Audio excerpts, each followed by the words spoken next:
Tiffany Fontenot here. What is reverse speech? God made our brain in two hemispheres, and He made our consciousness in two different directions. The forward direction is the free will direction where we can lie or tell the truth. But in reverse, that is an involuntary system, and we cannot lie from that side of our consciousness. We actually pick it up and can hear our reverse speech on a subtle level, and it's the reverse speech that makes things ring true or false to us based on how well we are tuned into it. So we start developing it at about 4 months of age, and we start learning it from our parents as an unconscious, involuntary, biological human system. There's going to be a little 4-month-old on there. He's going to say hello.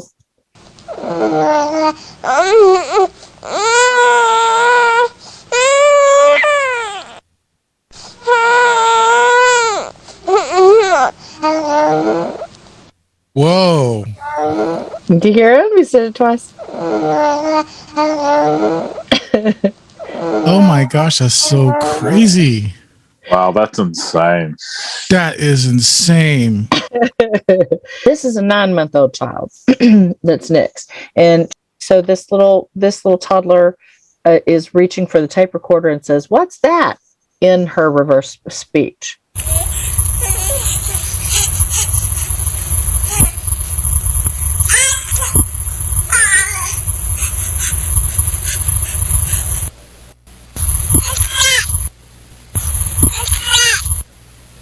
Wow. Yeah, I can hear it. Yeah. Wow. This one is one of David Oates has twin girls that are all grown.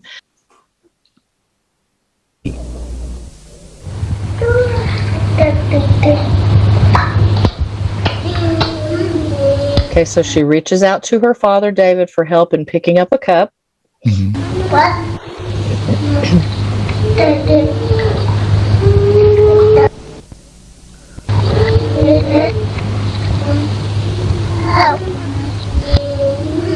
Yeah. David, Wow. help me. Yep.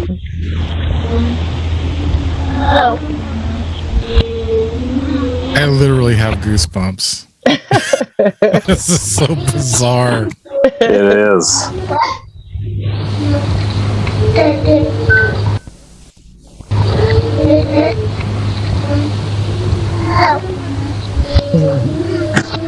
Right, so we had 4 months, 9 months, and 14 months. Right.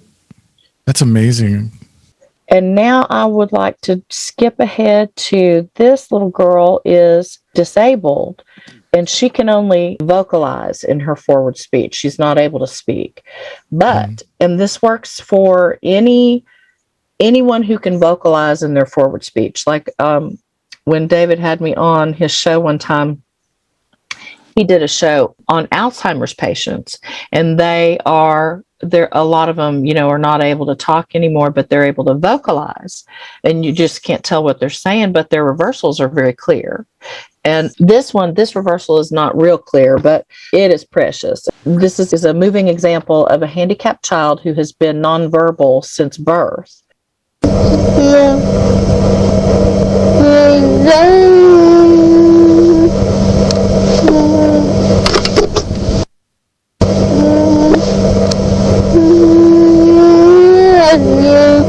Mommy, love you.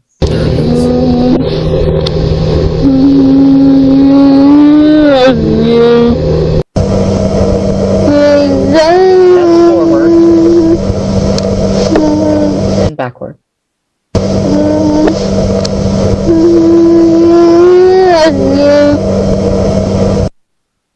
Wow. Okay, now this man, yeah, that is just I'm just dumbfounded by the way I'm speechless. You can hear it backwards what they're really saying. That is fascinating. We learned reverse speech first at about 4 months old, because that involuntary subconscious system, those all come in first.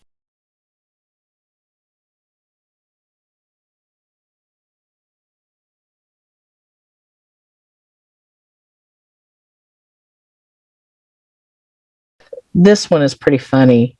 He's got a dirty diaper, and his dad asked him, get your diaper, come get your diaper changed, and he's like, help me out. So let's play this one. Ben, I got a diaper for you. A diaper? Yeah. Oh, yeah. Diaper? Oh, yeah. This first one is Trump. Yeah, I look at it, I view it as in a sense, a wartime president. I mean, that's what we're fighting. He's telling why he's a wartime president. We thought it was because of COVID, right? But not according to his reverse speech. According to his reverse speech, it's AI. But let me play it. So this is, he tells he's a wartime president, and his reversal is get out, like get it. Grab it and kill it dead. Get out.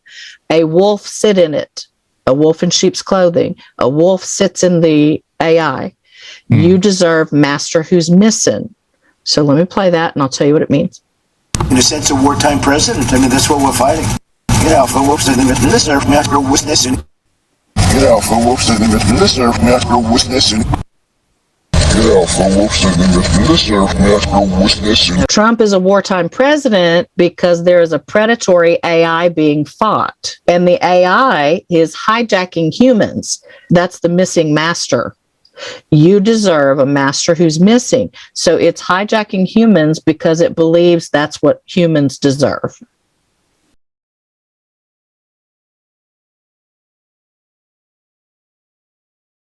Trump threw China and Huawei off of our grid because it's weaponized, and he wants China and Huawei off of it. And Oz looks to be involved in this. That's Amazon. She was asked, why did Joe Biden just let China back on our grid for 90 days in his EO? The reversal is how evil Oz behaving. It wished sad family. So this is connected to Biden suspending Trump's EO for 90 days to keep China off of our power grid is being conveyed to us. Oz, likely Amazon's Oz, has been behaving evil, connected to a wish for families to be sad. This is a money from suffering cult. They literally spread misery as a form of domination over everybody else. Given what you said about China today, why did he do that, especially related to something so critical to our national security as the power grid? I tried to do my best to convey to all of you. I'll have to check on that specific piece, and we'll circle back with you directly.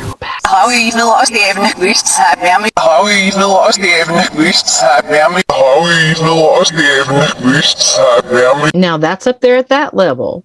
What happened to me is I'm sitting here getting slow killed by that grid, by EMF weapons that are layered onto me, that contractors they use business models to make money off of people dying, why they slow kill you and enroll you in brain studies, and they read your body activity data remotely, wirelessly.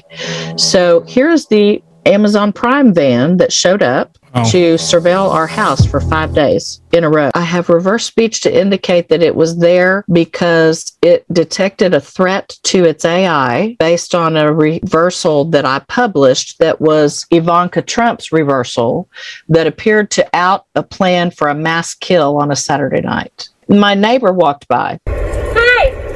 Hey, how are you doing? How are you? Pretty good. How are you?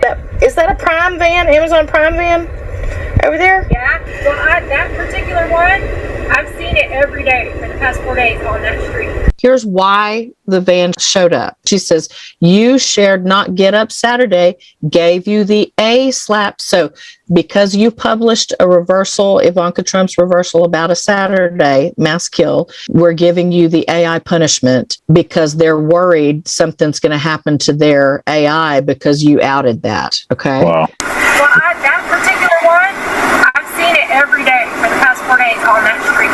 Here, and on the air, and you're but any stop. No, really, just the fact that. Here, and on the air, and you're but any stop. No, really, just the fact that.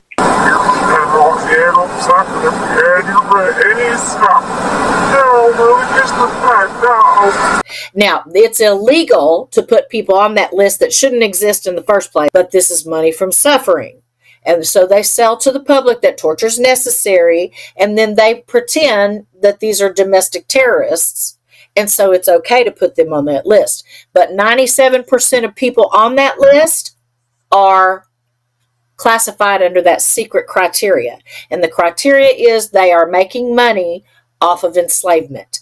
The internet of everything is where creation is being wirelessly chained to that internet to enslave it. Yeah. Yeah. So that's what we're dealing with.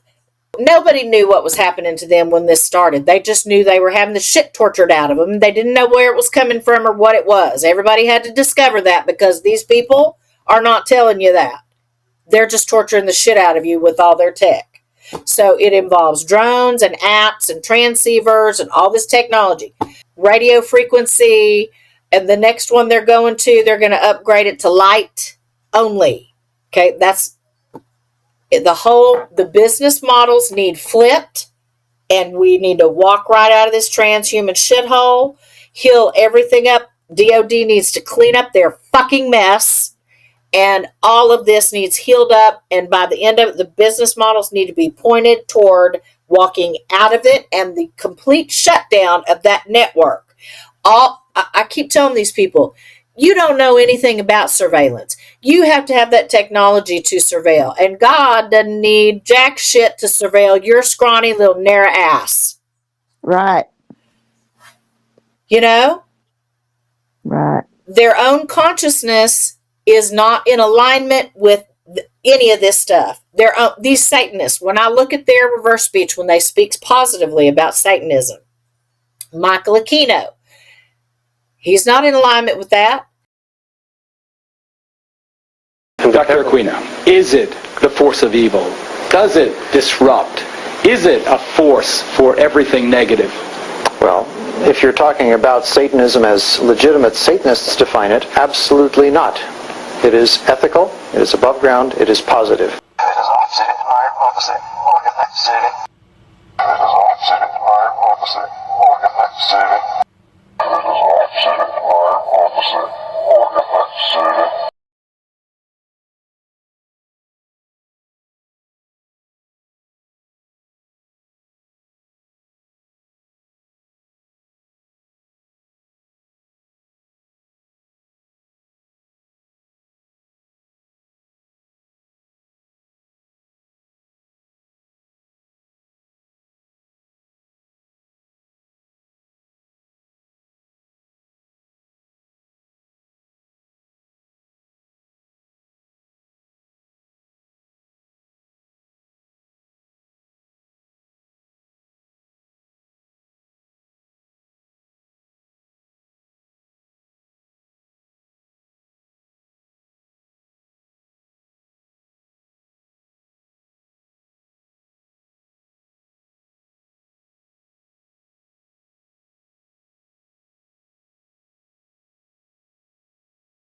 The Vietnam War was the formative experience for a generation of CIA and military intelligence personnel involved in the Phoenix program.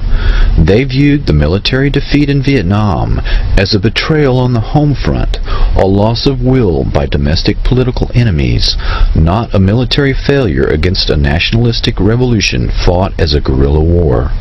The Phoenix program, assassinating suspected VC sympathizers in a systematic manner, worked well and is the blueprint for the current black operation targeting thousands of loyal Americans using state-of-the-art microwave and radio frequency radiation weapons. The motivation to suppress domestic dissidents and to assassinate loyal American opposition stems from the perception of dissent against the war as treason. This philosophy is stated very clearly in the Mind War paper written by NSA General Michael Aquino. The Department of Defense has a huge stake in futuristic technology that kills by ionizing and non-ionizing radiation, leaving little or no trace.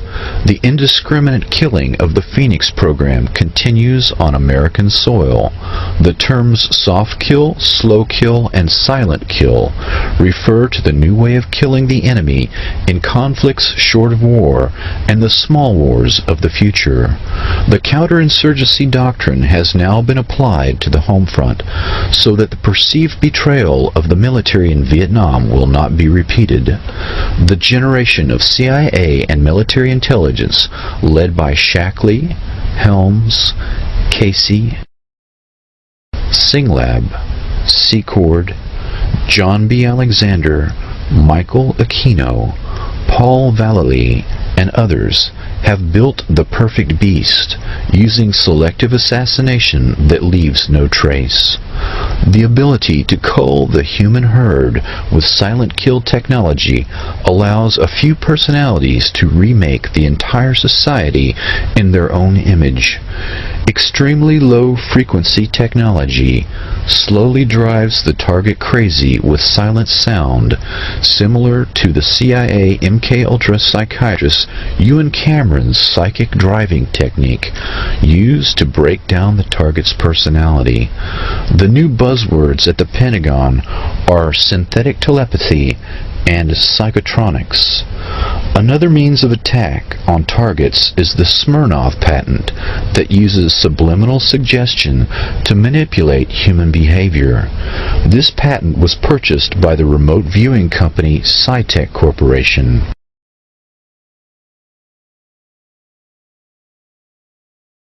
Emotional manipulation is accomplished using Dr. Michael Persinger's work to remotely project emotional states that the brain entrains or locks onto and emulates. One can broadcast rage or fear at an individual target to manipulate and control them. As if these methods were not enough to torture and murder people, add to this nightmarish toolbox active gang stalking. CIA-created cults and other cause-oriented groups are used to induce further trauma in the target by actively harassing them in public in a neutralization technique described in counterintelligence operations manuals that are aimed at enemy agents. In the race to develop a new weapon, it has always been necessary to test it on human beings. Perfecting the latest weapons designed to kill slowly and silently, as well as perfecting the process of controlling the human mind, are no different.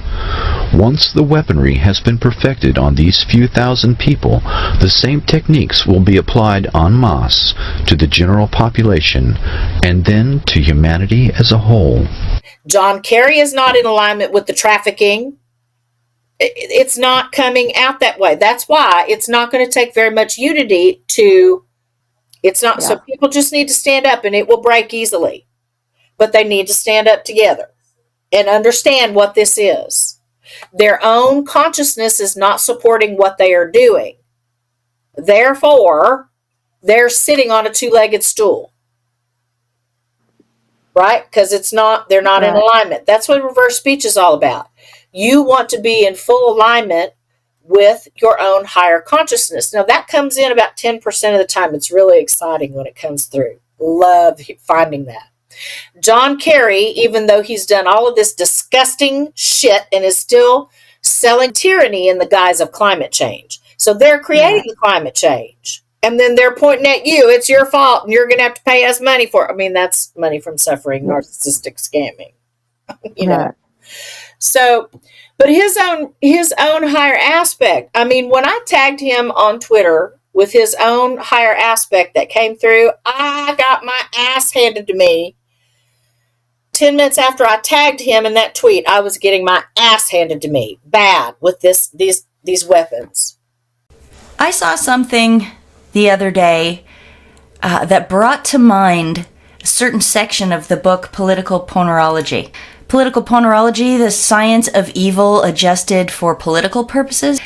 A pathocracy is a government in which individuals with personality disorders, especially psychopathy, occupy positions of power and influence. The result is a totalitarian system characterized by a government turned against its own people. The author argues that the process of turning a good organization bad is called ponerology. he goes through how this process happens and the type of people that are involved and what society's mistakes are and how we let this happen. We let these deranged characters into positions of leadership. And once we let one or two into an organization, well, they just make sure that the whole organization goes bad. And it's an interesting hypothesis he has. He says that what they are essentially trying to do is psychopaths and sociopaths and that sort of person. They actually want the whole world to conform to their own worldview because they know they're different. And they don't fit in and they feel bad all the time. They feel frustrated mostly. My first effort was not protesting the war, though I became well known for doing that. It was actually helping organize Earth Day. I knew we were long making about our old assessment as we were at church now. I knew we were long making about our old assessment as we were at church now. I knew we were long making about our old assessment as we were at church now.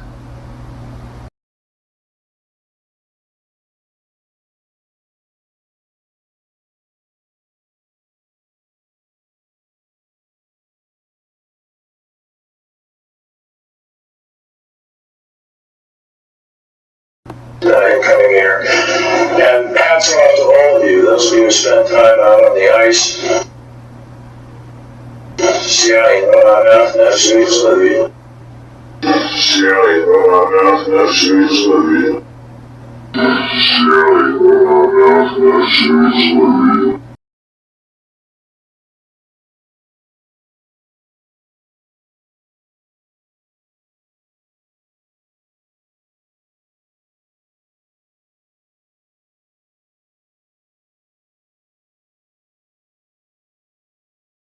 And then my family started yelling at me from the other room, Tiffany, and I went in there where there was a big giant spider crawling up the wall. I wouldn't take my eye off of that spider because I didn't want to lose it, and I had bare feet. So I climbed up on top of my grandma's chest of drawers, and I was looking for something flat so I could kill it.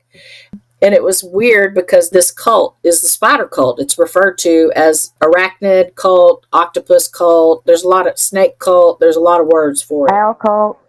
Yeah, the owl cult. And I documented it. I've never seen this spider before in Texas. But look, do you see these little horns on the side of its? There are wolf spiders. Crazy. Yeah, there are wolf spiders in Texas. But this was black as the ace of spades, this spider. Just dark, dark, dark. I've never seen a black wolf spider. But it was crawling up the wall. It had these big giant horns on the side of its head. And so I reached over and grabbed my grandma's miniature grandfather clock. It has straight sides. And I smushed that thing dead. So it was really kind of metaphorical. Here are the... time was up. Yeah, time is up for your spider cult.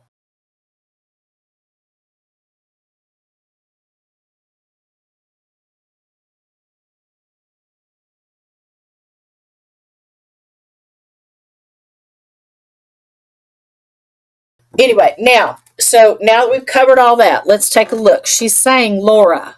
So when you find Laura, we're finding a lot of reverse speech that is bringing up these technological acronyms. And Laura is one of them. You're going through the world thinking that nobody watching what you're doing, nobody knows what you're saying, blah, blah, blah. Only God is omnipotent if you even believe in God. Laura with snail hurry. Laura with snail hurry. Laura with snail hurry.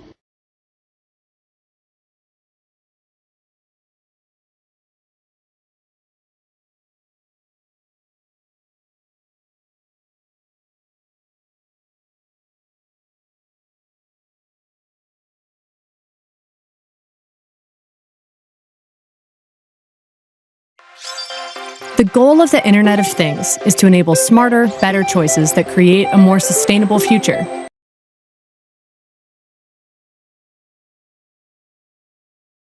But the magnitude of environmental, healthcare, and social dilemmas keep us asking, how do we make that goal a reality?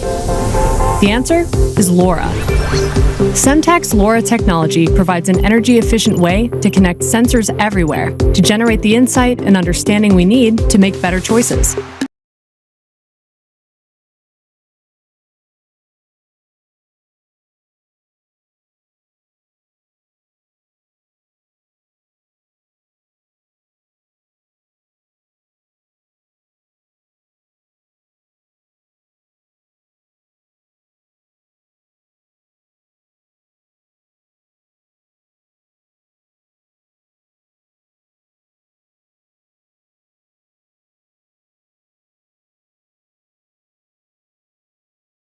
Every IoT solution starts with a sensor sending data, and every sensor needs a network to communicate. LoRa enables sensors and gateways to send and receive data at extremely low power over long distances, secured by the scalable and internationally recognized LoRaWAN standard. With more than 160 network operators globally and 3 million plus gateways deployed, LoRaWAN can already support up to 5 billion endpoints. LoRaWAN is recognized by the ITU as a global standard using unlicensed radio spectrum, making it possible for customers to easily deploy their own network wherever they need it. Simply put, LoRa technology makes the Internet of Things possible. Say, for example, you're a small business owner and you want to track the location of assets in your supply chain. Attaching sensors to your goods will help gather the necessary data, but transmitting that data requires a network connection. Wi-Fi won't work because of its short range. And cellular, though possessing a slightly wider range, requires large amounts of power to communicate. Both Wi-Fi and cellular networks are dependent on providers, creating cost and coverage limitations. With LoRa Technology's long range and low power consumption and GPS-free geolocation capabilities, you'll have full control and traceability of your assets, no matter the conditions. The massive ecosystem of compatible hardware, applications, and solutions that use LoRa create endless possibilities. Right now, LoRa is monitoring and analyzing water systems to more effectively address shortages, floods, and environmental regulations. It's alerting caregivers when Alzheimer patients leave a designated zone to ensure around-the-clock safety and supervision. And it's helping restaurant owners reduce food waste and food management operational costs in their sleep. LoRa does all of this and so much more. It's easy to see why over 200 million devices already use LoRa technology. At Semtech, we provide technologies that deliver on the goal of the Internet of Things to create a more sustainable future. So ask yourself, how can I use LoRa to make that goal a reality? That sounds logical.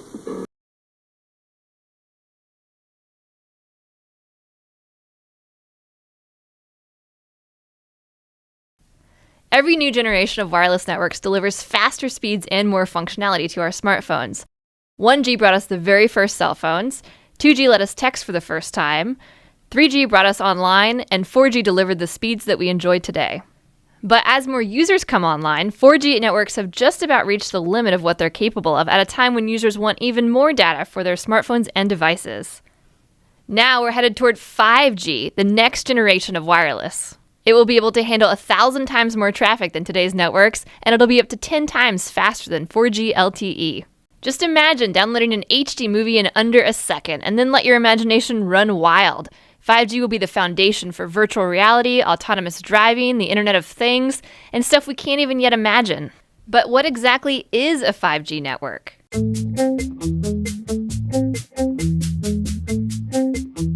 The truth is, experts can't tell us what 5G actually is, because they don't even know yet. But right now, there are 5 brand new technologies emerging as the foundation of 5G. Millimeter waves, small cells, massive MIMO, beamforming, and full duplex. First up, technology number 1, millimeter waves. Your smartphone and other electronic devices in your home use very specific frequencies on the radio frequency spectrum, typically those under 6 gigahertz. But these frequencies are starting to get more crowded. Carriers can only squeeze so many bits of data on the same amount of radio frequency spectrum. As more devices come online, we're going to start to see slower service and more dropped connections. The solution is to open up some new real estate. So researchers are experimenting with broadcasting on shorter millimeter waves, those that fall between 30 and 300 gigahertz. This section of spectrum has never been used before for mobile devices, and opening it up means more bandwidth for everyone. But there is a catch. Millimeter waves can't travel well through buildings or other obstacles, and they tend to be absorbed by plants and rain. To get around this problem, we'll need technology number 2, small cell networks. Today's wireless networks rely on large, high-powered cell towers to broadcast their signals over long distances. But remember, higher frequency millimeter waves have a harder time traveling through obstacles, which means if you move behind one, you lose your signal. Small cell networks would solve that problem, using thousands of low-power mini base stations. These base stations would be much closer together than traditional towers, forming a sort of relay team to transmit signals around obstacles. This would be especially useful in cities. As a user moved behind an obstacle, his smartphone would automatically switch to a new base station in better range of his device, allowing him to keep his connection. Next up, technology number 3, massive MIMO. MIMO stands for multiple input, multiple output. Today's 4G base stations have about a dozen ports for antennas that handle all cellular traffic. But massive MIMO base stations can support about 100 ports. This could increase the capacity of today's networks by a factor of 22 or more. Of course, massive MIMO comes with its own complications. Today's cellular antennas broadcast information in every direction at once, and all of those crossing signals could cause serious interference. Which brings us to technology number 4, beamforming. Beamforming is like a traffic signaling system for cellular signals. Instead of broadcasting in every direction, it would allow a base station to send a focused stream of data to a specific user. This precision prevents interference, and it's way more efficient. That means stations could handle more incoming and outgoing data streams at once. Here's how it works. Say you're in a cluster of buildings and you're trying to make a phone call. Your signal is ricocheting off of surrounding buildings and crisscrossing with other signals from users in the area. A massive MIMO base station receives all of these signals and keeps track of the timing and the direction of their arrival. It then uses signal processing algorithms to triangulate exactly where each signal is coming from and plots the best transmission route back through the air to each phone. Sometimes it'll even bounce individual packets of data in different directions, off of buildings or other objects to keep signals from interfering with each other. The result is a coherent data stream sent only to you. Which brings us to technology number 5, full duplex. If you've ever used a walkie-talkie, you know that in order to communicate, you have to take turns talking and listening. That's kind of a drag. Today's cellular base stations have that exact same holdup. A basic antenna can only do one job at a time, either transmit or receive. This is because of a principle called reciprocity, which is the tendency for radio waves to travel both forward and backward along the same frequency. To understand this, it helps to think of a wave like a train loaded up with data. The frequency it's traveling on is like the train track. And if there's a second train trying to go in the opposite direction on the same track, you're going to get some interference. Up until now, the solution has been to have the trains take turns, or to put all the trains on different tracks or frequencies. But you can make things a lot more efficient by working around reciprocity. Researchers have used silicon transistors to create high-speed switches that halt the backward roll of these waves. It's kind of like a signaling system that can momentarily reroute two trains so that they can get past each other. That means there's a lot more getting done on each track a whole lot faster. We're still working out many of the kinks with millimeter waves, small cell networks, massive MIMO, beamforming, and full duplex. In fact, all of 5G is still a work in progress. It will likely include other new technologies too, and making all of these systems work together will be a whole other challenge. But if experts can figure that out, ultra-fast 5G service could arrive in the next 5 years.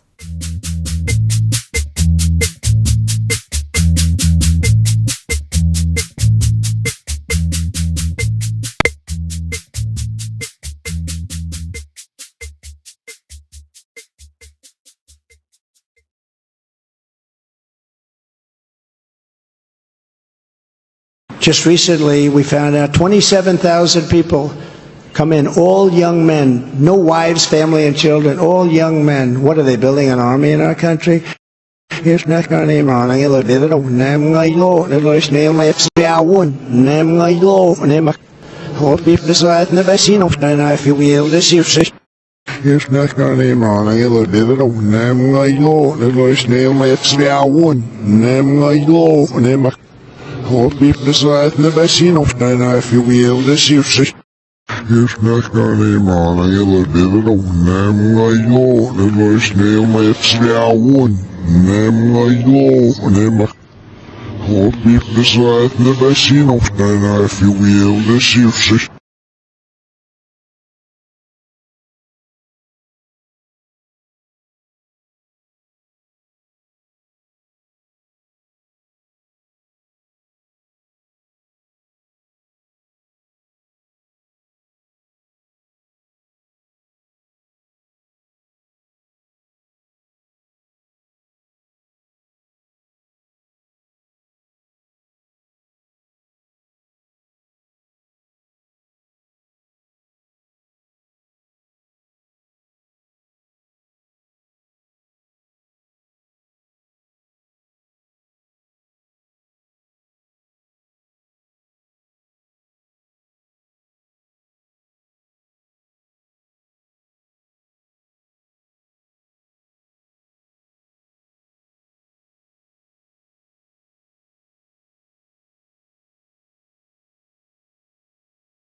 A lot of bad things. This is not good stuff.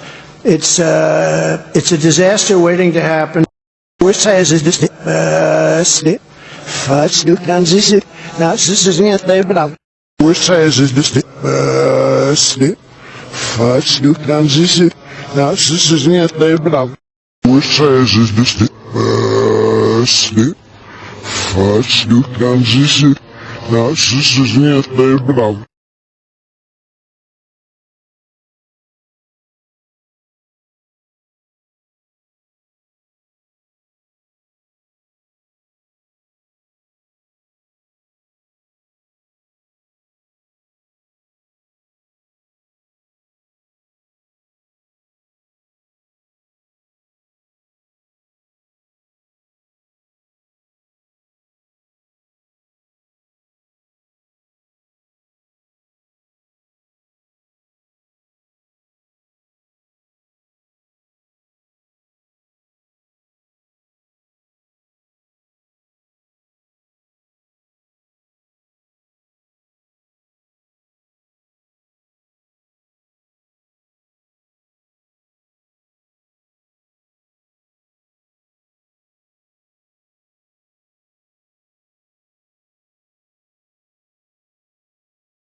Everything that you see here is mandated by our Federal Communications Commission since 2014. So if I knew that somebody could use the remote control for any of this since 1995, the first question I would have, besides how they got the biosensors in us, which is DNA analyte derivative, they're made out of your own tissue.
Is why the hell haven't they fixed all these health problems, and why does anybody have an autoimmune problem?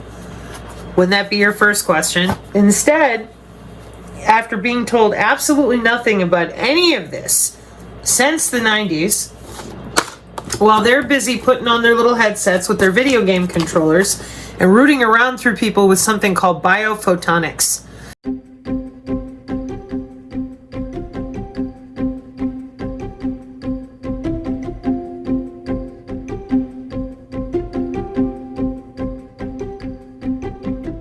When we try to define the most important unmet needs, I would think that image-guided surgery and image-guided radiotherapy is one of the most important topics, next to the early response monitoring in chemotherapy. When we look even further in the future, I think sensing technology becomes key. We now already can detect scan cancer with cameras, and you can imagine that it can also be implied into your cell phone. And for the early detection of cancer, we are now still taking blood samples to detect circulating tumor cells, and probably in the next future, implantable sensors will be able to detect cancer in an early stage.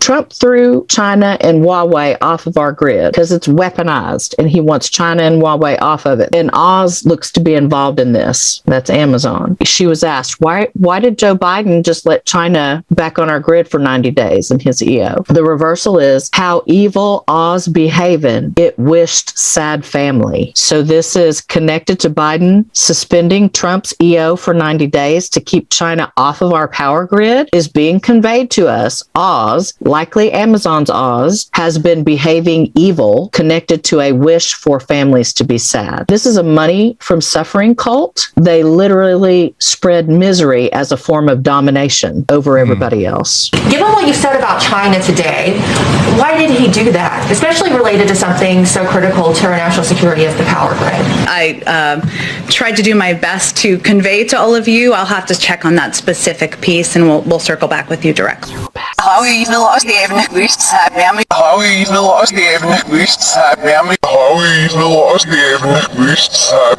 Now that's up there at that level.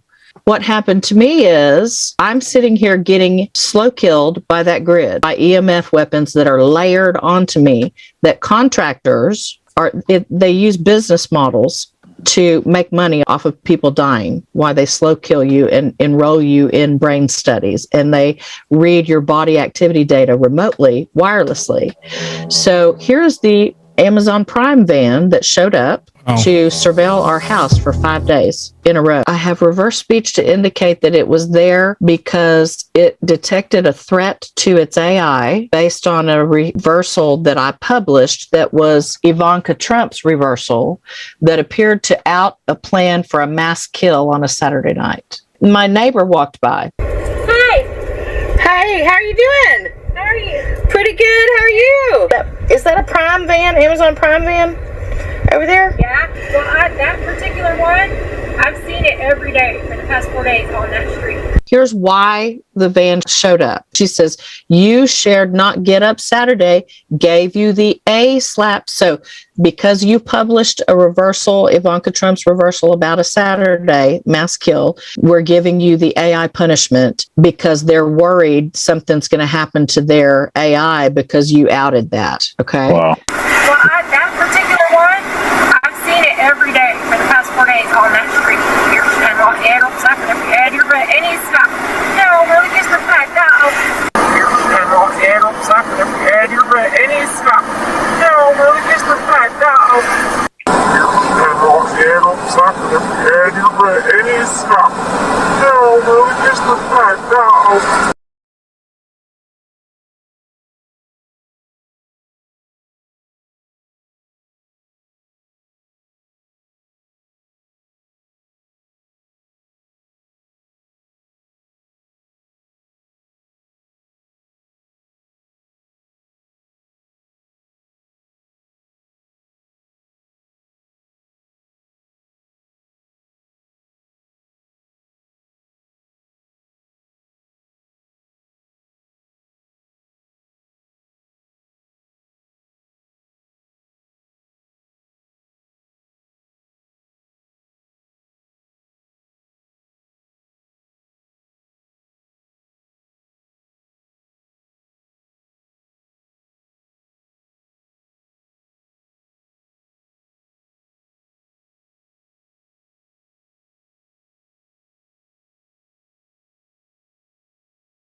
Here it continues, says both.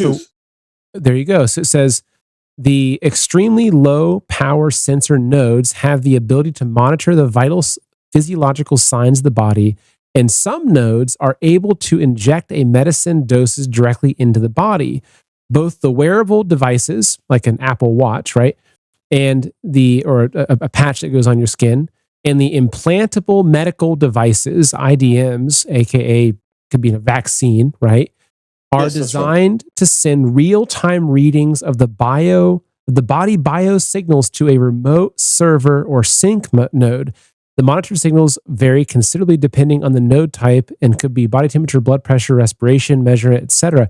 So, and this is a scientific paper talking about this technology that, if I understand correctly, what they're saying in here is that they can get all these little nodes into you, these sensory nodes, right, which could be injected via vaccine, right? That's right.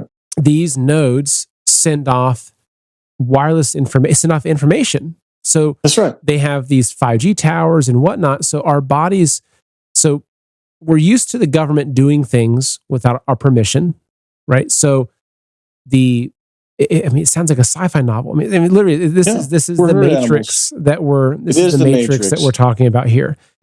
And they didn't have to hook anybody up. Why? Because the use of cesium-137, it's the same substance used in nuclear weapons, by the way, and the atomic clock. This is the interesting part, is the wireless network couldn't communicate, could not capture those signals unless they're timed exactly right. Cesium-137 is what the atomic clock runs on. And so this is the harmony between the two, and that's why it was introduced into people in the hydrogel and the shots. Because in all of them now, they put hydrogel in everything, lidocaine and insulin, influenza shots. They put it into everything because why? They're turning everybody into their chattel property to do exactly what you just described. So don't forget, when you introduce the cesium-137 to living tissue, right, transducer, transistor, amplifier, receiver, it's turning you into their computer effectively. In addition to all the little, micro switches and microchips that we see floating around in people's blood, the nanobots are actually linking together now, and we've come to understand clots, these weird fibrous white clots that we're finding, that embalmers are finding in people's bodies, are actually antennas.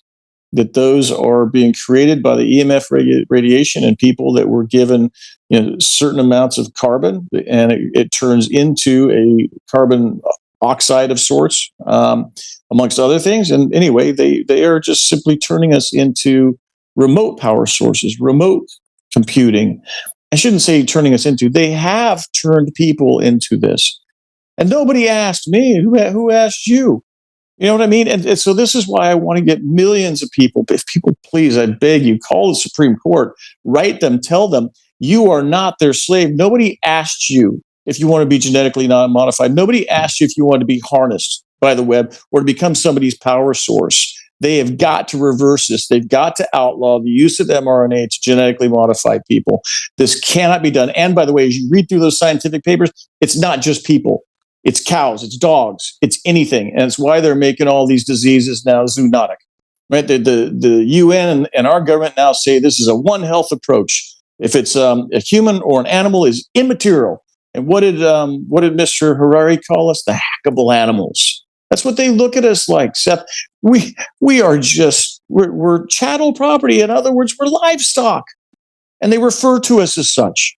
And then you go over to the Rumble Dads channel and you see them put the light on the mouse. And when they do, the mouse is in pain, or we turn genetics on and off and all these other things. We run radio frequency through the body, but we don't need to do that. We can just use this light, and that's all we need. So because people don't know that, they don't know anything about photons, they don't know anything about any of these keywords, that's why since 2007 is where those keywords are coming from, the National Institute of Science and Technology. This is in the Synergy Tech Metric PDF. This is why we have a bunch of little nerds going to work. Here they are in their little headset. And there's that little headset with cognitive threat warfare technology.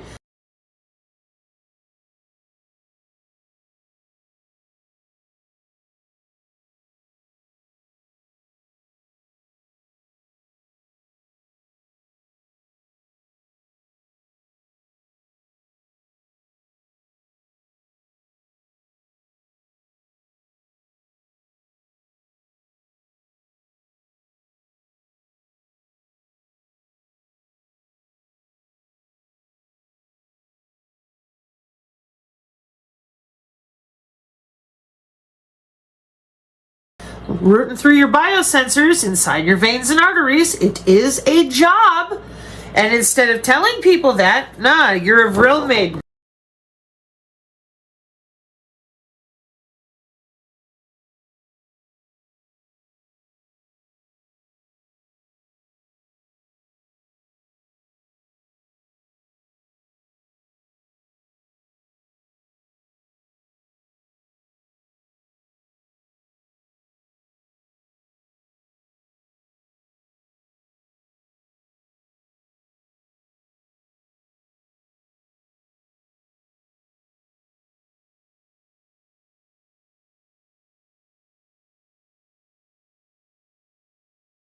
Running radio frequency through the body as a job of computer networking for mitigation interference through the body.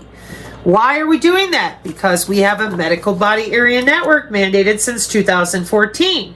So if we weren't watching very closely for mitigation, then signals that we only want to hit your stomach might end up hitting your brain, your leg, or something else. We can't have that. We have graphene-based sensors in health monitoring that have been set up for many, many years.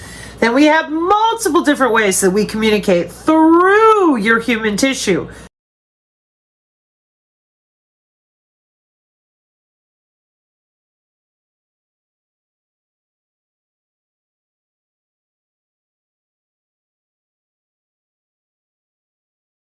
World War III. I will prevent it.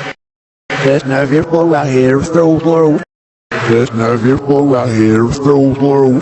There's no people out here through blue.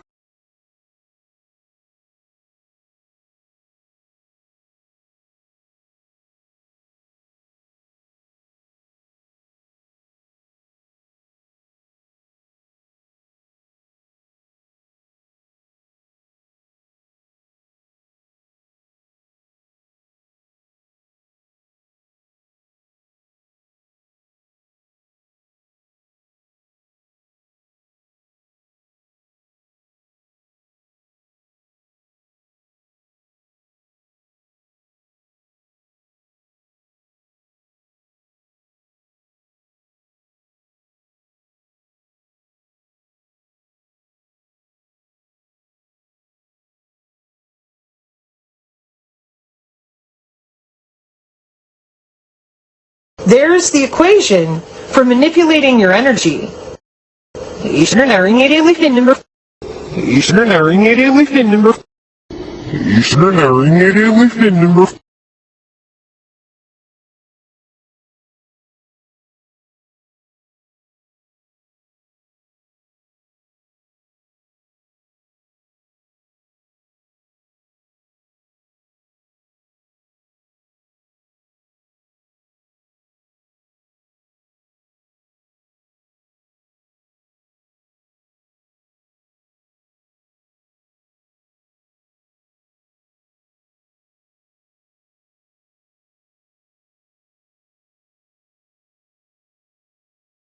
Here's the vampire part of it. So she says, and it's sitting and sitting and sitting. Well, while it is sitting and sitting and sitting, what is it doing?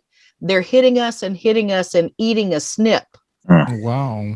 Okay. This is literal, like it's there. There's some kind of cannibalism going on here with this energy exchange, because they're hitting.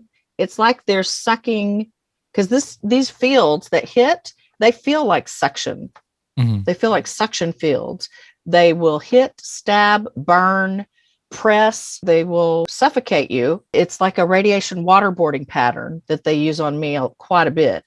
They force this EM up your hands and feet and down your head. They feel like vibrations, and then they start feeling like a field pushing on you.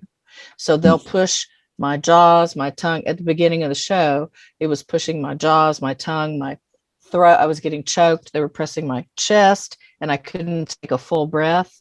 You know, it's really not fun.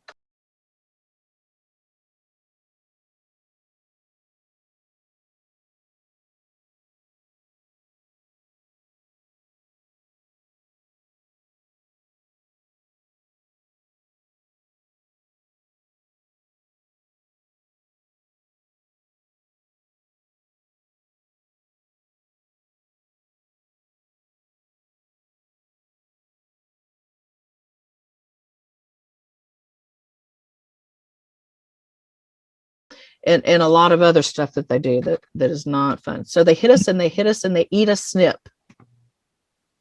Is that a Prime van? Amazon Prime van? Over there? Yeah. What's it doing? Sitting there.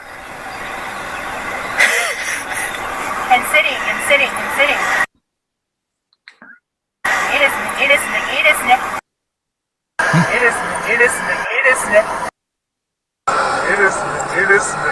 Okay, so when I say that this is a predatory, parasitic AI, that is quite literally what I mean.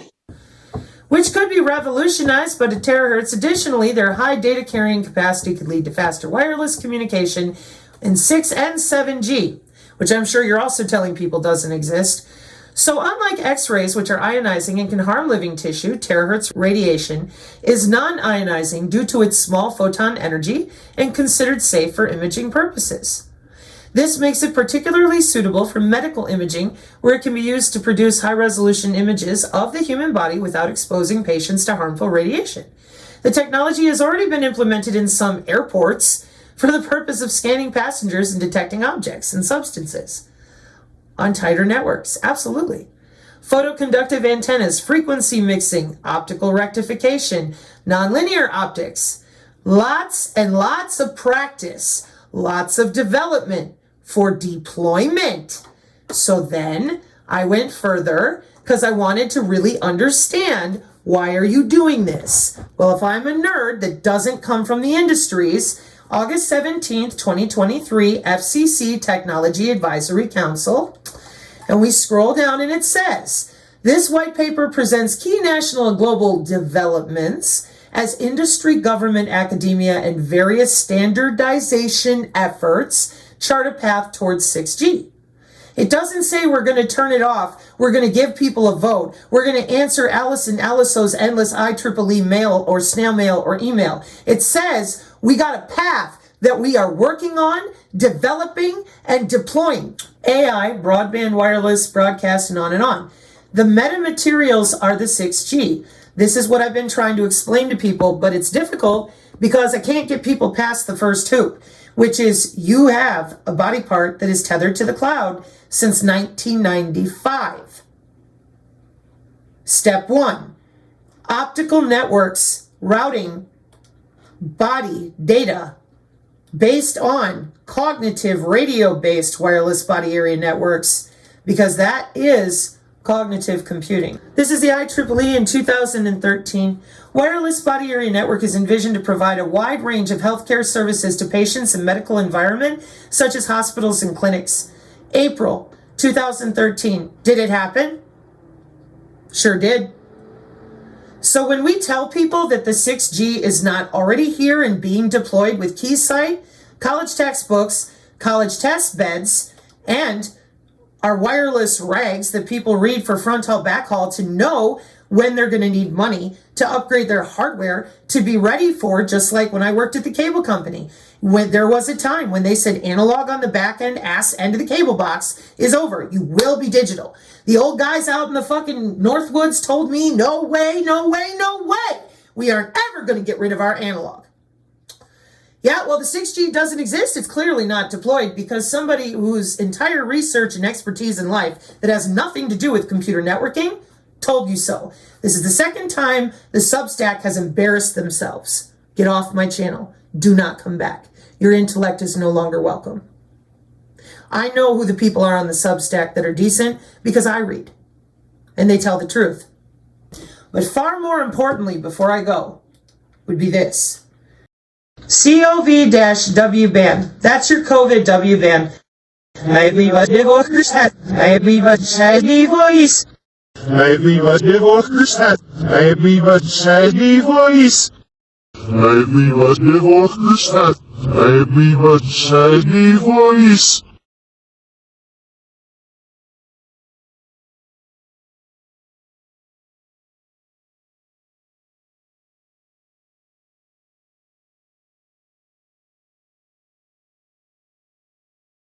The intelligent and energy efficient wireless body area network from 2021 tracking the COVID with your LoRa-based Internet of Things program to receive biosensor signals from the patient. Now you tell me, how's that being done?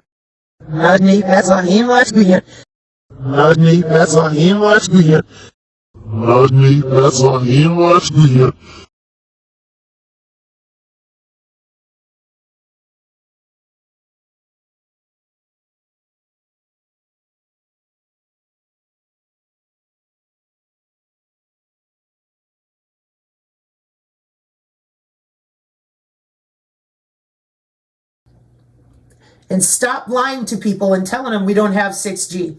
We don't just deploy things. The Internet of Things has been around for a while, but they are testing. And realistic conditions have been tested for all this. So, we have a code ban. Why do we have it? Electronic Integrated Disease Surveillance System, utilized by the CDC since 1988. And this is where I would take you to DARPA and IARPA and juxtaposition to understand that we test systems before deploying them for a global health security agenda. And you can rest assured when we deploy, we will have test beds, we will have flagships, and when they tell you in their white paper over here that we are charting a path, we present key recommendations and considerations, almost forgot this, for the FCC across the areas of the 6G spectrum needs, security, and digital divide. The 6G WG is part of the 2023 FCC Technology Advisory Council, identifies key initiatives that will identify key input criteria, usage requirements, which you can only get from testing them or at least modeling them and testing them, thus test beds and flagships talked about in the Wireless magazine from 2021, spectrum needs, and technology development areas that will eventually define 6G as the new standard. She ain't using the analog no more. Tell them again they're not doing it. Isn't this great? That you can do a Google search like this. Is the 6G, let's see, the first one here says coming. Is it coming? The first labs and test pilots are expected to begin in 2028. So that's what you did. How many times have people said, Google lies? Oh, gee, we don't know. Well, maybe you should go ask somebody who works in the industry. Or keep reading. Steps toward commercial readiness include the shift from 5G to 5G advanced, test beds, metamaterials, deployment for a new standard. That's right. Based on 3GPP, which is where I just took you, fronthaul backhaul, Release 18 specs, which is expected to get finalized in mid-2024. Wow, that's so far away. Now tell me, what good does it do you emotionally to get invested in something that is literally impossible? Oh, they'll stop. They won't really deploy the 6G they have test beds for since 2021. 2011, they've got materials. They have multiple campuses that are already running it. But you're going to turn it off. How you feeling out there besides stupid, taken advantage of, and bitter old wench biscuity? Hey, y'all. Welcome back to West Virginia Edumacation. That's a real ZDTV cube, never opened. I've been around a while, helped build the internet from dial-up to broadband, and I know what I am telling you from every angle because it's just math, computer networking, and cellular business. Your little cell phone using the same working group as your body part. And I'm like, yo, we got metamaterials, we got people doing human augmentation for like a while now, and in computer networking, because I'm totally with you. I didn't believe it either. And then I went and I'm like, what in the fuck is going on here? You guys said the aura was fake all my life. You're like, only believe in what you can see. So why do I see the aura on the IEEE? Supposed to be standards for computer networking, but it is. It's the wireless body area network at the physical layer. And I said, no, that is impossible. That can't be, because they would have told us. October 2018. They didn't tell us. Hot damn!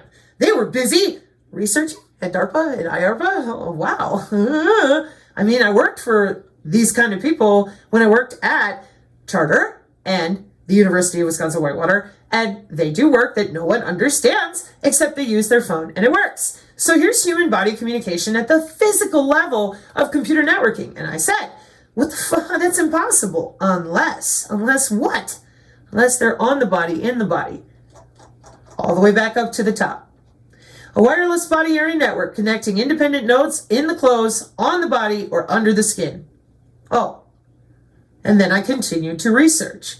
What I didn't do was sit down in my comfortability upon my first Google search and believe people who did not come from the right vocation or the right life experience or the right expertise. They just seem to have a penchant for being wrong due to their addiction to being comfortable, or maybe it's they're the ones who are afraid. Because I'm not afraid. I'm working on mitigation strategy with the biosensors and whatever else I can find that might help people. But lying to people about deployed technology, not helpful. 25 years ago, we didn't even know what a cell phone was. 2 weeks of data collection. And we look today and we can actually, just our life is kind of evolved around the technology. It's life-changing. This drone is life-changing. we're finding out daily, not in the quarry side of things, but in the construction side of things, and other uses. We've actually started 2 other businesses up off the same drone, just using it in a different way. So that's. And yet, right now, drones are becoming very powerful too. I see where they're lifting people. I don't know about the level of safety there, but I see that. But also, I guess they're going to be lifting very heavy material at some point. Yeah, there's an initiative with other companies underway to effectively have delivery being done by a drone. This drone in particular is about just being able to collect aerial intelligence in a seamless way and being able to deliver that to the user in a way that they weren't able to accomplish before. So John's able to get that work done in literally minutes after the drone flies versus usually it would take him days. We got to have a JOB. Got to have a JOB if you want to be with me. Got to have a JOB.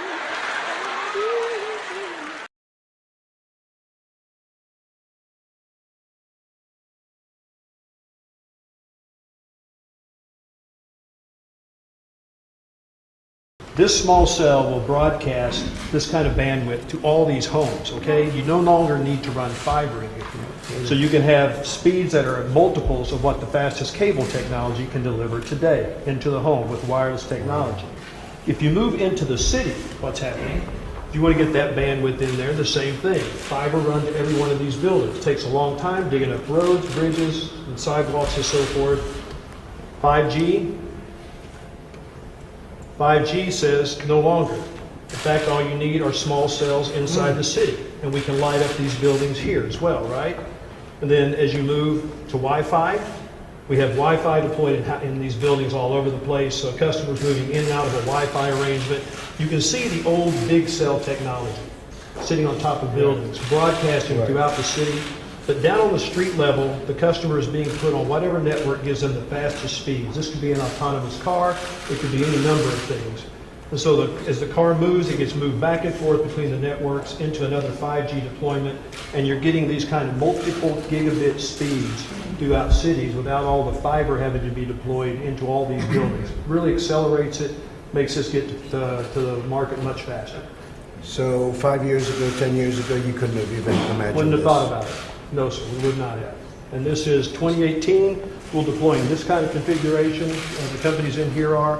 And in 2020, it becomes mobile. And so this handset will be getting these speeds. So there has to be a tremendous construction saving too, ultimately. It's a huge construction saving. You don't have to deploy all this fiber. And you see this little cell site here. You're going from deploying these big cell sites and towers to deploying these all over cities. That's what Marcelo is going to show you, what this technology looks like now.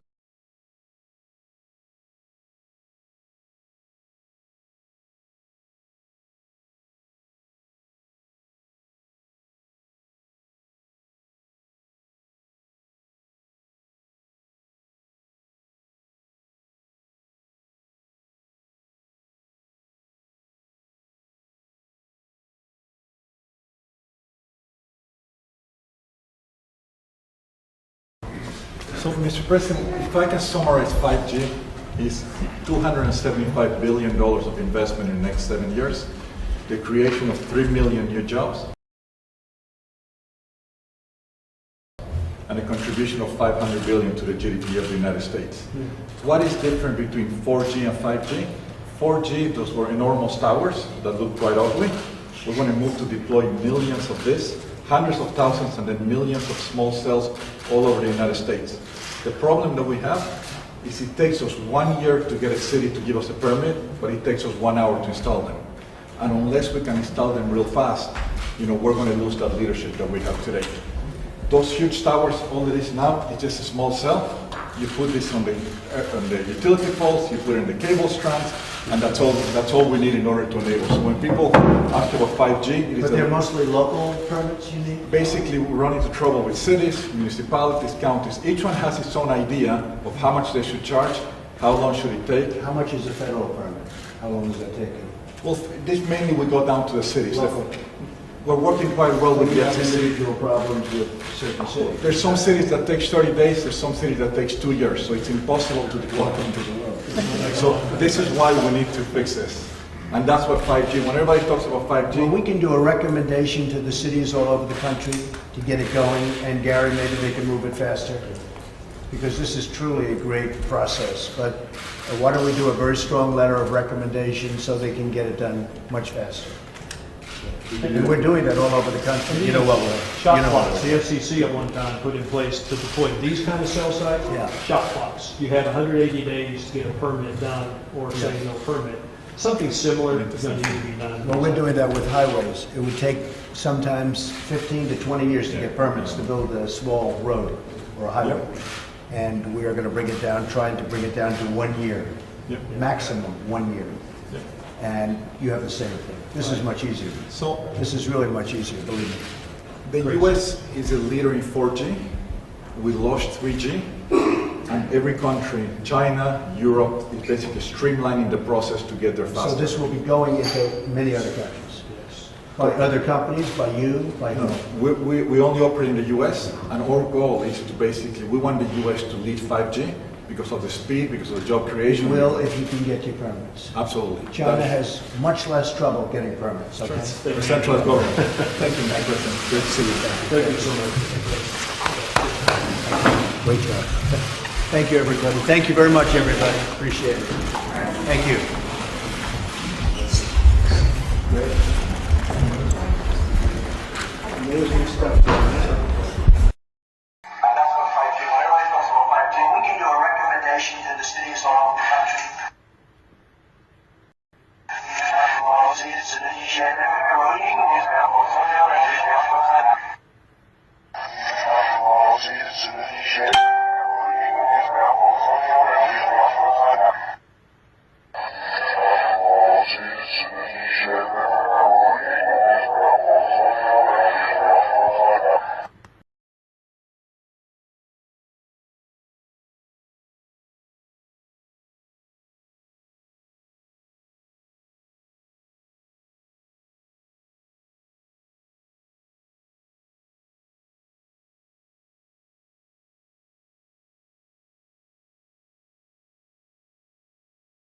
So tell me, right now in Congress, are they going to do something about all these databases that all the targeted individuals and everybody else has been afflicted and affected by? No. So what are they really going to do? They're going to do whatever they want to. Now, if you're someone in the last 4 years that I'm yelling at, and you're like, yeah, they are, and that's why I stayed with them. I got myself a satellite phone. I got a feeder grade. I'm good to go. When they go Mad Max, I'm on a radio access network, front haul, back haul. When they go Mad Max and they release all the signals, I'm in a plasma fence. You think that geofence thing only works for the Android? No. I'm in a plasma fence. Now it affects everybody but me and maybe a few other people by DNA and biofrequency. I bought in. I'm in the database. Oh, so in other words, they're going to connect into the humans that want a hive mind. They do not believe in God. They've been raised on aliens. That's all they want. So that's what they're going to have. And the rest of us, it doesn't matter what our opinions are. We're old and we're stupid. We need to be gotten rid of. We don't know about biohacking. Those of us that are down here, we're culled. Resources are going to go away, the rest of it, because you need to be in your smart city, period. They deployed this plan with no issue while all of us have been alive. I don't care how old you are. This already happened. When we look at the narratives and the talking heads, they keep giving us hopium. Yeah, because that's the narrative. Let me show you what their job is. I'm going to go get your location. I'm going to get a curated database. I'm going to find your W-band and use a piece of software called Omnet. Then I'm going to pull your spellbook up. I'm going to log into your nodes. I'm going to map a coordinate into a vector. That's a set, a feature values. I'm going to change them to what I want to affect. I'm going to vet my data source. How do I do that? It's just your digital twin model against the model of changes you've selected. And it's going to make sure that it will strike you. Once I've checked my data source, my vectors are accurate, my feature values are defined, I'm going to order a drone scan on a NASA web portal. And here again, they don't do that. And I'm constantly, this is why I'm holding all the stuff in my lap, because I'm constantly showing people these are the artificial intelligence notes from September 2022. Please stop lying to people. Go read the transcript.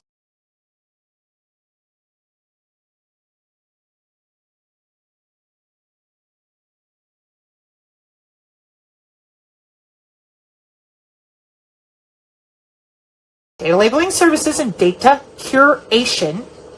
We have partners and services ready to go. Customers across the Department of Defense. And I said, who are these customers and what are they purchasing? Humans. Databases for humans. It's illegal. No. They sold them to the different insurance companies, or Access rather. And as of January 1st, 2023, we have the Internet of Behaviors, which will modify your cell state internally up to 40%. No problem. You have to be able to guarantee your product and your market share, the delivery of your product out there, and that it will continue to perform. Then you have to ensure that the network is secure before you can even sell these products. How long have they been out there? 28 and 18 years. NTS-3 for position navigation and timing double check. Don't want to cross streams, right? Don't cross the streams. What if somebody else is already firing on the target? And fire. That's why it's a kill box. That's why it's net-centric warfare, because it is precise. And in the event that they cannot get the drone scan, let's say it didn't work, right? And you're like, I'm going to thermally hide. Not for long. I'll show you why. I'm going to wear shielding. Not for long. I'll show you why. See, when you lie to people about technology and you don't tell them what's really going on, the people that think they're going to hide from FLIR and infrasonic, you're leaving out the metamaterials. You're still dead. And for those of you that think you're going to leave out because it's a signal coming from the outside in, the biophotonics and the metamaterials are coming from the inside out. Now, more than half of you, I say biofield, you scream and yell like a stuck pig. So you want to tell me how you're blocking that internal signal without ingestibles and morphoceuticals? Yeah, we're not there yet because your man friends lied to you. And I've been yelling at all of you for this for the entire time. So if I can't get you with the drone and the infrasonic and the smart grid in your home, brain to brain, I can get you that way. I can get you on the ManNet. I can go to your internet service provider and get you on the drop outside of your house. I can find the MAC ID of your wireless router and get you from there. It's opto-array, and your router can be turned into any type of signal transduction in order to feed back to any system. And I know whether or not you already have the COVID and how much you have based on the databases like Bioconductor and BioVelocity. Those two are software that are talking to all those databases for the electronic integrated disease surveillance system that the CDC uses. And those headsets I showed you, that's 2007. The EEG and the ultrasound left the hospital, people fucking with it, walking around you in circles, and you're still sitting there going, I don't have a body part, I don't know what you're talking about. And I get to lie like that for information surveillance and reconnaissance because I'm keeping you safe from your own anatomy and the physical environment we all live in. It's too dangerous for you to know about your whole anatomy. So they took it.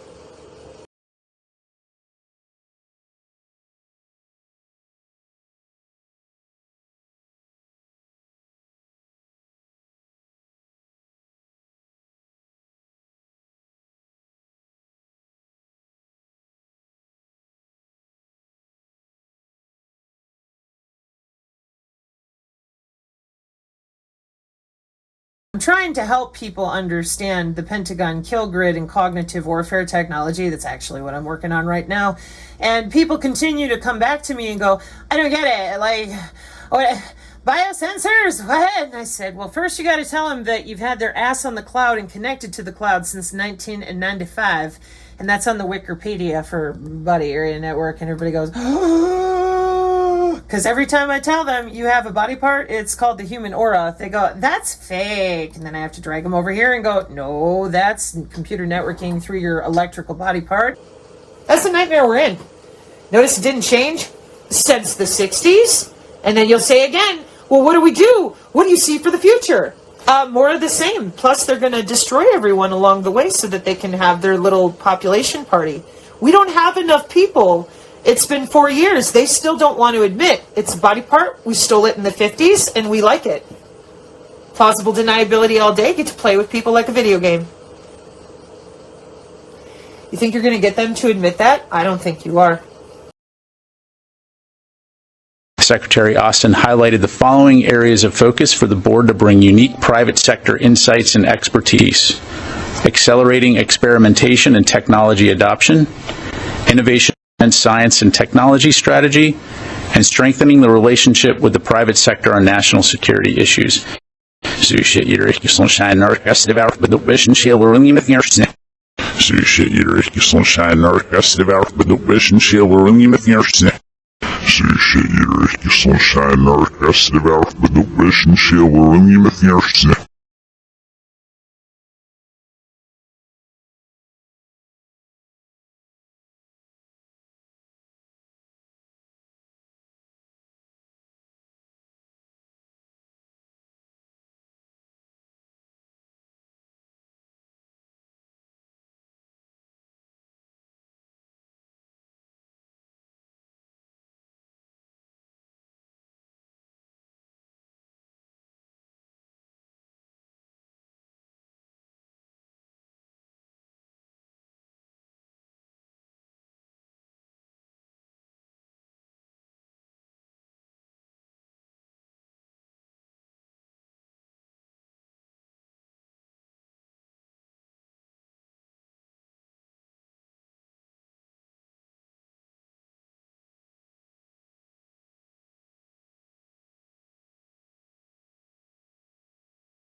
Some circles, the idea of transhumanism goes off on a tangent.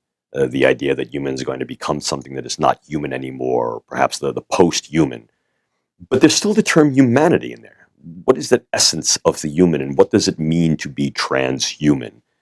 I think if we were to realistically take a look at that, what we would see is that the human is, in fact, a species in transition. The transhuman is that transitive species that is indeed evolving. We push back from the idea of the fallacy of the ephemeral that says we're not changing. We are. And more we're becoming the architects or the engineers of that directive change. And I mentioned the term transhumanism, and I think that in some circles the idea of transhumanism goes off on a tangent.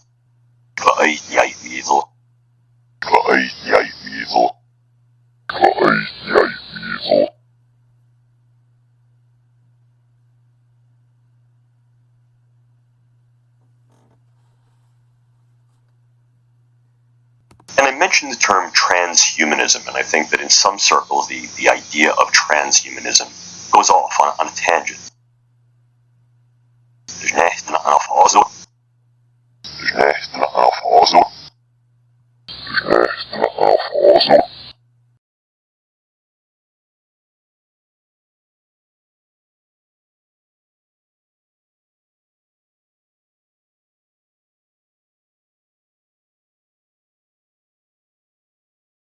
The Tradoc Mad Scientist 2017 Georgetown Neurotech University in National Defense with James Giordano. It was published August 2017. Okay, so let's start listening right here. And he's talking about sensory augmentation devices and implanting these things in humans. This is important to do. I'm very, very proud of some of the work done by our group, specifically my colleague Dr. John Shook, who, when tasked by an Air Force Specialty Investigational Group to be able to define what these things really mean, took a very, very deep dive and looked not only into the literature, but looked prospectively. So as to be able to say this is what we can do, this is what we have done, and what will we be able to do over the next 60 to 120 calendar months.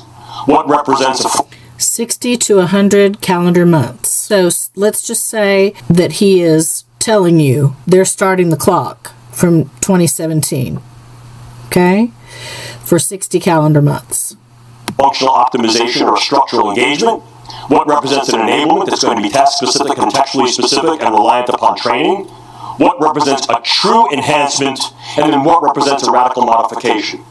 And in the event, what are also the incumbent obligations and responsibilities that we may have to warfighters and other operators with regard to said modifications, and what doors, potentials, and problems does that open up when they are no longer in these operational silos, and we then have what may be a post-optimization, post-enablement, or post-enhancement distress syndrome that may represent a disability that then may need to be cared for. Understand, with his reverse speech analysis and his being a transhuman, transhumanist, like he's for transhumanism. He looks to be part of the group that is in our military, in our intelligence. I mean, it's a syndicate that has literally declared, it's an undeclared war, but they have declared it in their reverse speech. It's very clear. And you should be seeing it everywhere. They're not going to tell you that's what they're doing, but that is what they're doing. So it seems like he is telling us some of what they're doing here. Okay, in the next 60 calendar months.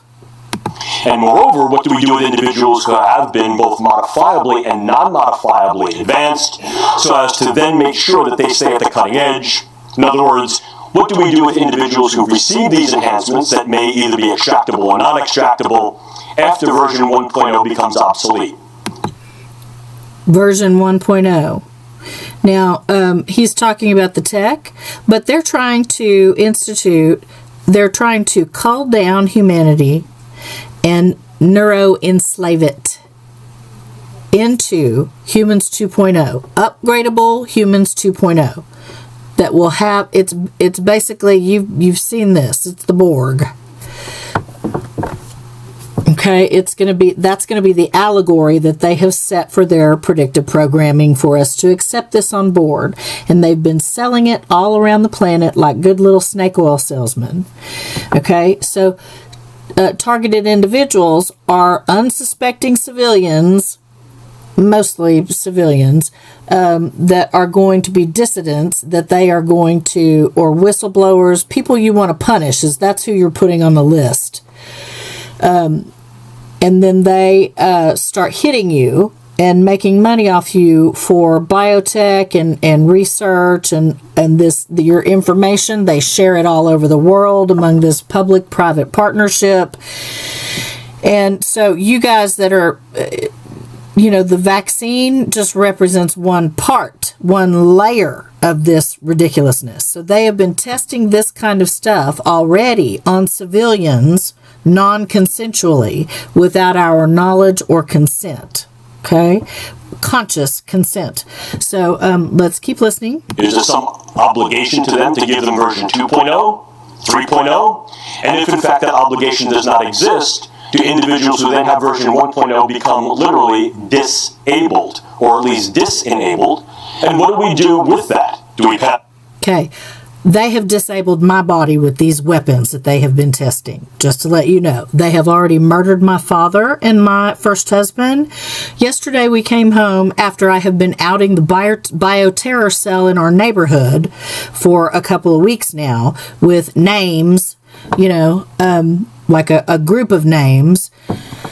And the bunny that was on the deck next to the back door of my cousin's house, the kids found the bunny dead. There was no blood.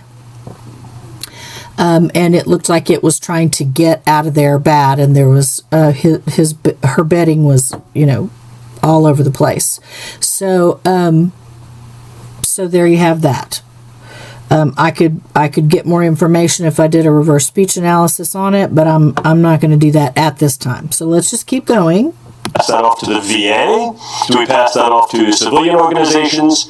Do we also cloister or silo these individuals to particular jobs that they're only capable of doing once they're no longer in that particular military, intelligence, or operational sphere? These are real ethical, legal, and social issues that need to be confronted, because the realities of what I'm telling you here are not science fiction, they are science fact that are poised for operational engagement within the next 60 calendar months. Within the next 60 calendar months. So he's telling you this is what they're doing in the next 60 calendar months.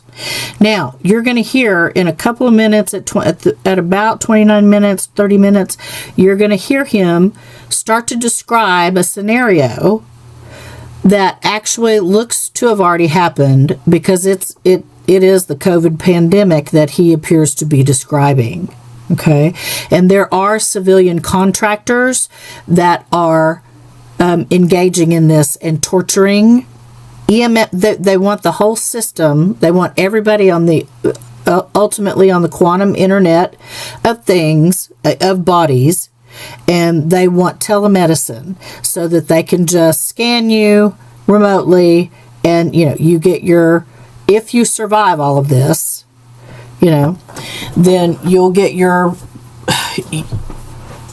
Bill Gates update and your new EMF frequencies to help you and your, it's just totally, it's like the Borg. If you want to see what kind of medicine we're talking about, you can look at Star Trek medicine and the Borg medicine, see what they do, and they can do it at a distance now over the computer because of the Tesla phoresis this is remote stuff at a distance. So let's continue.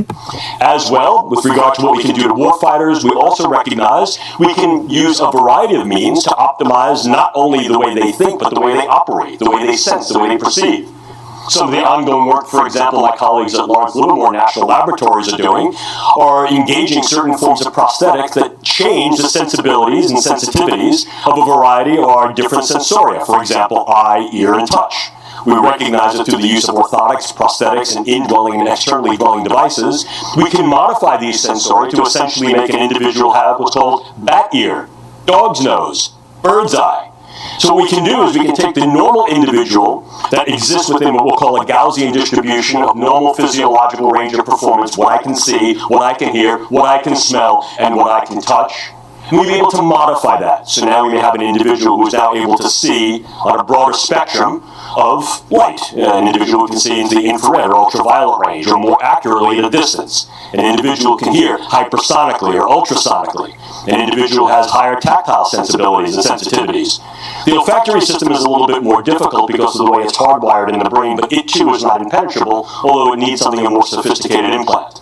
The other forms of implants are rather simple. They involve putting something in the eye, running a very thin fiber optic wire into key areas of the brain, and suddenly you have an individual who sees a much broader spectrum of light than the normal individual. So what we can actually do is we can not only work within the normal range of enablement and optimization, we can also go beyond that into these radical modifications. And here, what we're seeing is the capability to do that. And although we may have some qualms about doing this, please understand that is not classified technology. That's being used in the medical range, and as a consequence of that, this is intellectual property that is broadly distributable. Here, once again, there are discrete programs that are actually dedicated to just this type of thing that are ongoing in China and represent the key focus of their next 5-year plan. The next 5-year plan. Okay, so this is already a 5-year plan. Okay, so we're talking about electroceuticals. We're talking about radiation and frequency. We're talking about EMF weaponization being used for warfare and also in medicine, and it can kill you. Now they call it non-ionizing, and they'll tell you it doesn't hurt you. But my father, who was murdered, if he were here, could tell you differently, and so could my first husband. So let's continue. As well, we can develop a variety of different drugs that can be used in warfighting scenarios. Now, what I want to make sure you understand is that these drugs can not only enhance the warfighter with regard to maximizing their particular capability, but can also be used to maximize warfighting capability by then affecting others. So clearly, I can affect others by either what I'm doing, making me better, or what I do to them, making them, quote, less better, or at very, very least, not wanting to fight. In the main, these are indeed weapons of mass disruption, not destruction. And the reason that I mention this to you is that absence of mass destruction has in some cases veiled them for closer scrutiny, but the disruptive effect can be huge. So, for example, one of the things that we can do is we can use a variety of these new forms of drugs that target specific functions of the nervous system, such things like affiliation, amelioration, attitudes, behaviors, and cognitions, and we can target key individuals. Earlier this morning, we had a general who spoke to all of us, and we can target key individuals, targeted individuals. Okay, now he's going to give you an example of this. He gave us a very rousing message and talked to us how specifically we need to engage science and technology. If I were, for example, able to modify the coffee that he drank, the water that he drank this morning, with an undetectable chemical that was delivered at a very, very low range, and he gets up before you and he says, "This is all bunk, ladies and gentlemen, you shouldn't be here in this room. I don't believe a word of what I'm going to hear, and my particular concern is, with regard to the United States Army, is we should move in other directions, and we should basically work on potting flowering plants." You'd think one of two things. Either he's completely gone wackadoodle and lost his rocker, or I'm going to follow this guy to the end of the earth because he's not only a power-driven leader, he is in fact a charismatic leader who I believe in. So the ability to affect a single individual, whether it's a military leader, a political leader, or a diplomat, through the use of modifiable brain functions at very, very low levels of non-detectable drugs that exist in the high nano range, is in fact creating a ripple effect by virtue of their followers. Either an affiliative effect or a disruptive effect. Moreover, we recognize we can also use a variety of microbiological agents to incur a whole host of morbidities, but not necessarily mortality. And what we may want to do is to utilize these first two in such a way that creates a very, very broad ripple effect to then essentially dissolve the fiduciary between the public and the public health.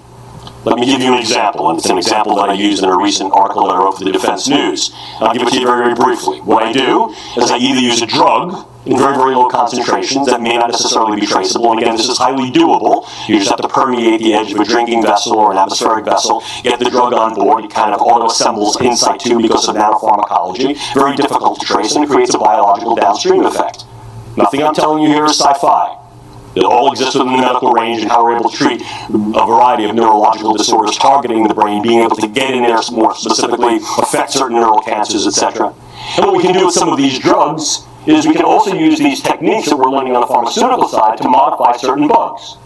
And we spoke earlier about a technique that's become very well known, CRISPR-Cas9, that allows us to literally modify bugs in a variety of different ways. So I now may be able to take a relatively harmless microbiological agent, a bacterium or a virus, do some gene editing and make this thing far more morbidly viable, make it far more virulent, and in some cases even make it far more lethal. Okay, so he's talking about a possible of what he could do, and he's talking about a time frame of the next 5 years. Okay, so a virus that you could make less viral or more viral, and it can hurt you or not hurt you as much. I don't want lethality, at least not necessarily. What I want is high morbidity. I want people to complain. So what do? I go to Des Moines. Ladies and gentlemen, people on the screen, I have nothing against Des Moines. I lived there for 4 years. I go to Des Moines. I infect a couple of sentinel cases in Des Moines. I go to Seattle. I infect a couple of cases there. I go to North Carolina. I go to Wisconsin. What I'm doing is I'm using a dispersion methodology to be able to infect sentinel cases with a highly morbid condition. These individuals complain. Again, this is a central nervous system condition. So they're complaining of whatever the bug may do. It'll produce some cascade of neurological and neuropsychiatric signs and symptoms. And then what I do, the real bug that I use is the internet. I take attribution for that. Yes, I'm a terrorist group. And I have done this by infecting with a highly lethal agent, and the first signs and symptoms of lethality are X, Y, and Z. These people are really sick with this. But then I say, others who are also infected will show subdromal, predromal signs of lethality, and what that will be is anxiety, sleeplessness, agitation. What I've now done is I've got every individual who is diagnostically hypochondriacal, and I've got every individual who's a worried well flooding the public health system, banging on the door. The CDC comes back and says, nonsense, that's not real. I come back and say, that's fake news. And as a consequence of doing that, what I do is I create a schism between the polis and the public health system.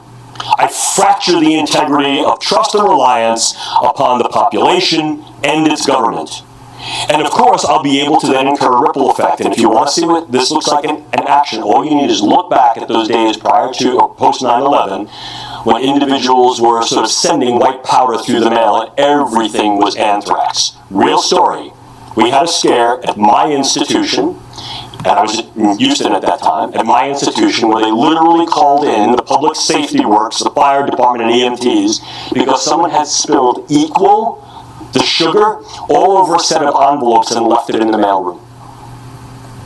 Panic. Panic. Is this viable? Is this capable? Of course it is. Are there other scenarios that individuals could spin? Yes, absolutely. Moreover, you heard earlier about the idea of nanoparticulate matter that can be utilized in a weaponizable way. And here too, we're looking very, very strongly at what nanoparticulate matter can do to the nervous system. Some ongoing studies with our colleagues in the medical branches of NATO have in fact shown that the use of nanoparticulate matter in a scatter arrangement can be used to incur what looks to be broad-scale epidemiological stroke epidemics. So what we're able to do here is infiltrate the brain space with nanoparticulate matter that aggregates on site in the brain. And there's one of two things. Either penetrates from the vascular space, gets in through the bloodstream, gets in through the nose, through the mucosa, or where's the PCR test go? Or infiltrates the vascular space and clogs it. What is the result? What's called a nanoparticulate stroke, or a hemorrhagic diathesis, fancy word, for it's a predisposition to individuals having brain bleeds. Demonstrated? Oh, absolutely. We're able to show animal models of same. The Italian group has done a fair amount of work demonstrating that nanoparticulate matter can be highly disruptive, not only of brain vascularity, but brain function. You may not necessarily incur a stroke, but you're going to begin to disrupt the network properties of the brain, and as a result, engage something more of a long wars effect through the use of these types of matter, where you now begin to influence the population in increasingly concentric circles of expansion. Moreover, you heard earlier, and I'm not going to belabor the point of the idea of neurosensory devices and a whole host of trans and intracranial pulse stimulators. And of course, these can be used for a variety of things with key individuals. Once again, particularly when it comes to trans and intracranial devices, I'm not looking for this to be weapons of mass use. I'm looking to target key individuals who may then be influential to relative aspects of their representative groups. I can affect individuals' brain functions in a variety of different ways, both positively and negatively, by engaging or disengaging nodes and networks of the brain that therefore affect their cognitions, emotions, and ultimately their behaviors.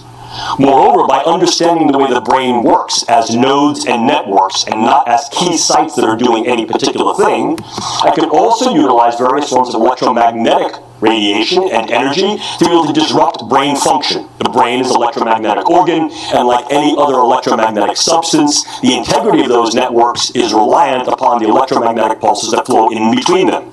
Utilizing electromagnetic, sensory, and disruptive devices in this way, with ever greater fidelity and with ever greater granularity, can be used as not only an organ against individuals, but against groups. And in fact, this is some of the work that we've seen that has been conducted previously in what was the Soviet Union, now Russia, and also China is looking very, very deeply into what electromagnetic pulse generation can do to the brain with regard to treating diseases and also incurring certain disease states in individuals who may then be susceptible, who may be exposed to such pulses. Of course, the dual-use viability of that becomes evident. Something my colleague Jamie Canton likes to play with an awful lot is the idea of specialized neural operations. And here, once again, we're talking about the use of either drugs and or devices to modify the integrity of brain function that we realize can also modify individuals' perception of time and space. We talked earlier about how these may be used in interrogation scenarios, and this too may be used against key individuals to be able to modify their perception of time, their perception of what occurred and what did not, memory modification, etc. Okay, now, that kind of stuff, your reverse speech will tell you what actually happened. So they can fuck with people, but your reverse speech, because I've already looked at stuff like that. And it comes straight through. The record, it's like a truth-telling record. It will tell you if they are staging stuff. It'll tell you all of that stuff, okay? So, you need to keep your balance and understand we have our built-in consciousness from God that is allowing us to stand firmly upon it to find out stuff that's been going on, okay? So don't stress out too much about this, but you need to know who these people are and what they are doing.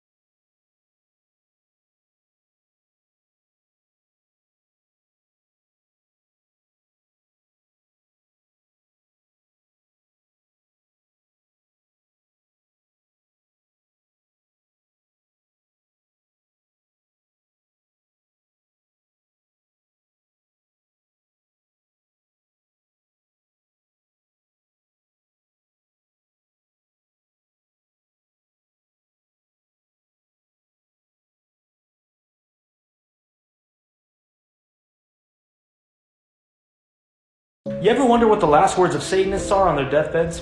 The man you see right here is Anton LaVey. He is the founder of the Church of Satan in America. And on his deathbed, he said something that was a little frightening. These are his last words. Oh my, what have I done? There's something very wrong, there's something very wrong, there's something very wrong. And on his deathbed, he must have got some revelation or an angelic appearance or something. And he went into shock and he said, oh my, what have I done? He said, there's something very wrong. This is another famous occultic Satanist from the early 1900s. He is known as the father of the New Age movement, and also the father of the sexual and culture counter-revolution in the 60s and 70s, and also the drug revolution. This man's name is Aleister Crowley. He's an occultist, a warlock. He's been in many cults, and he created his own cults as well. According to witnesses, before he died, he would pace around his room. He looked frightened and worried. And these were his last words before he died. I am perplexed, aka I am confused. Yes, Scrooge, I have brought you home. You're not going. My time upon this little planet is very brief. I must leave you now. But we still have so much to talk about, haven't we? There is never enough time to do or say all the things that we would wish. The thing is to try to do as much as you can in the time that you have. Yes, but... Remember, Scrooge, time is short, and suddenly you're not there anymore.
Hard to see the light when everything is right and waiting for it to clear. Think while I'm alive, get terrified but hey, I'm still here. It's a bad sometimes I like it when I lose control. There's nothing